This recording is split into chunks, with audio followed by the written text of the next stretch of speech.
Hi Josh, this is Rusty Ripperger from the Golf Performance Center in Ridgefield, Connecticut. What I've done is I wasn't able to download your swing into our software, so what I've done is try to emulate your swing the best that I could. And just so you know, I'm kind of limited on time when it comes to sending video lessons, but I'm going to run through this as quickly as possible. And then you could always, if you have questions into the whys, causes, and effects, feel free to email me and let me answer those for you. So let's get to it. One of the things I noticed was your right hand. It looks like it has a tendency to possibly be turned a little bit too much to the left or be too much on top of the club. So we want to probably turn that a little bit more to the right. And as a result, as you can see, if I get my hands into a little bit better position, how much a club face can actually be open as you come back to impact if our hands remain in this position. As far as the rest of the setup goes from this angle, it looked like your right foot had a tendency to be flared or turned out to the right too much. We want to square that up. And then if we take a look at your stance width looked like it was a little bit on the narrow side. If I draw lines up from your ankles, the lines should be on the outer edges of your shoulders. Your left shoulder definitely had a tendency to be too far outside of that line. And also, whether it's due to your right hand being on top or just the way that you set up to it, it appears that your right shoulder has been drawn forward, probably due to your grip, plus your shoulders have a tendency to be a little too level. There should be a little bit more of an angle or a tilt to them. Anatomically speaking, you'll notice a little bit more in your video than what you'll see here. But it looks like anatomically you're not very well balanced. It looks like your hips have a tendency to be a little bit too much to the right and your shoulders a little bit too much to the left. And due to that and the fact that your shoulders are fairly level, what you'll notice is that your ball position appears to be back in your stance. It appears to be around your right eye or off your right cheekbone. And we want to see that a little more forward in your stance. But that should change when you change your tilt and also your setup. Now let's get into the dynamics of your swing. Probably the biggest issues that I see in regards to your swing is going to be your balance or your stability with your lower body. Your feet don't do a very good job of staying properly connected to the ground, and your lower body has a tendency to move too much or to actually over-rotate too much. And I've tried to show that in this video here. We'll take a look at it from this angle. What I noticed as you get towards the top of your backswing, a couple of things happen here. One, your left heel is definitely coming up off the ground. As you get towards the top of your backswing, there's a lot of weight put towards the back of your right heel, and your hips have definitely over-rotated. You can see how in this video here, or in this picture here, my hips are almost facing the camera. So what's that's going to happen as you come down in your downswing, it's going to help induce your weight to go too much towards your toes or too much towards towards the golf ball, and help cause you to fall off balance. Also, if we go back to the top and take a look, what we want to do is try to create good separation from our lower body and upper body, so that we can create more of a coil, so we can store more energy and hopefully create more of a whip down into the golf ball.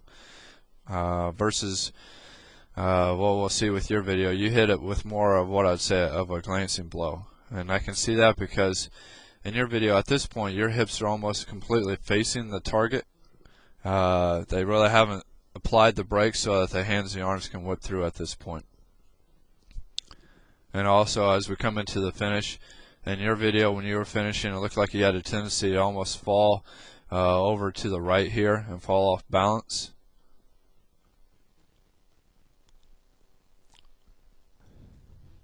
And now we'll take a look from the face on to give you a visual of what it looks like. Once again, a lot of rotation with the lower body here, especially around the waist.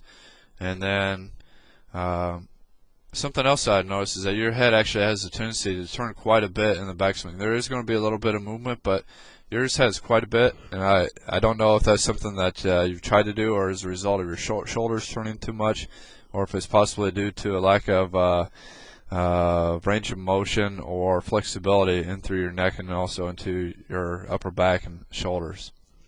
But your head just a little bit too much, but that could be more of an effect than a cause of anything. You did an excellent job of starting in the downswing with the lower body. I thought that was really good. And then as you come into impact, you get a little bunched in, you get a little crowded, as we saw from the other angle as well. And then your tendency was to fall off balance at this point.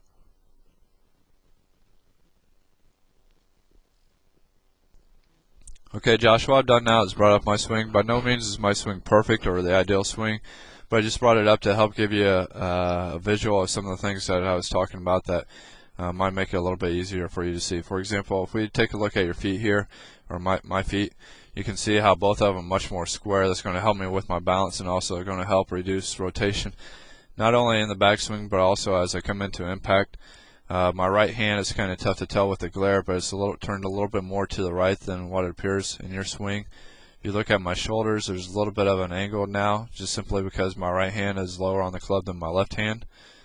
And if you take a look at my stance width, my ankle bones are to the outer edges of my shoulders, which means I have a good solid base. And anatomically, I look a little more balanced than what we saw in yours. Ball position now is off the left side of my face as well. Now I'm going to play my swing. A couple of things I want you to notice is as we get into the dynamics of it is, one, my balance and also the amount of reduced hip rotation that I have. Also, as I come into impact, my hips aren't thrusting towards the golf ball as much as yours were. And plus, shortly after impact, you can see I have a tendency to rotate my hips quite a bit, but not nearly as much as yours, and I don't get that bunched in look, and I don't have that look of my back being very torqued or tweaked at this point. And now we'll take a look from the face-on view. Once again, my lower body is staying much more balanced. I'm staying much more stable, a little bit less rotation going on here. And throughout the swing, I'm staying much more balanced and connected to the ground than what we saw in your swing. Now, as far as drills, I'm going to give you two excellent drills that are going to help you, teach you to stay a little more connected to the ground, also help you with your stability with your lower body. One, you may have to go out and purchase some half-foam rollers. These are just styrofoam rollers cut in half. You can purchase them, at performbetter.com or a few other places online, but just type in half-foam roller foam roller. Anyways, what you're going to do is you're going to place the ball of your foot in the center of the roller, and then you're just going to make swings. Now, I've placed a mat underneath my ball here so that I'm able to maintain good posture and so forth. So what you're going to have to do is just either tee up your golf ball really high or just take practice swings and try to maintain your balance while you're up there on the roller.